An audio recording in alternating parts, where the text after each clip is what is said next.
ഈ ഒരു ഫ്ലേവറിലുള്ള പായസം ഇതുവരെ നിങ്ങൾ ഉണ്ടാക്കി നോക്കിയിട്ടില്ലെങ്കിൽ ഒന്ന് റെഡിയാക്കി നോക്കിക്കോളൂ കേട്ടോ. സൂപ്പർ ടേസ്റ്റാണ്. അപ്പോൾ ആദ്യം തന്നെ ഇതുപോലെ ഒരു പൊട്ടിക്കാത്ത കണ്ടൻസ്ഡ് മിൽക്കിൻ്റെ ടിന്ന് കുക്കറിലേക്ക് വെച്ച് കൊടുത്തിട്ട് അത് മുങ്ങാൻ ആവശ്യത്തിനുള്ള വെള്ളം കൂടെ ഒഴിച്ച് കുക്കർ അടച്ച് വെച്ച് ഹൈ ഫ്ലെയിമിൽ ഒരു വിസിൽ വന്നതിന് ശേഷം ലോ ഫ്ലെയിമിൽ ഒരു 25 മിനിറ്റും കൂടെ വേവിച്ചെടുക്കാം.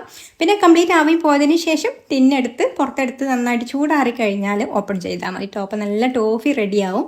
ഇനി ഇതൊരു ബൗളിലേക്ക് മാറ്റിയിട്ട് നന്നായിട്ടൊന്ന് മിക്സ് ചെയ്ത് ഇതുപോലെ അങ്ങ് സ്മൂത്ത് ആക്കി എടുക്കാം. ഇനി ഒരു ഉരുളി സ്റ്റൗവിൽ വെച്ച് കൊടുത്തിട്ട് അല്ലെങ്കിൽ അല്പം നെയ്യ് ഒഴിച്ച് കൊടുത്തിട്ട് ഒരു കപ്പ് സേമിയ ജസ്റ്റ് ഒന്ന് റോസ്റ്റ് ചെയ്തെടുക്കുന്നുണ്ട്. ഇത് റോസ്റ്റ് ചെയ്ത സേമിയ ആയതുകൊണ്ട് ഞാൻ ഒന്ന് ചൂടാക്കി എടുക്കുന്നേ ഉള്ളൂ.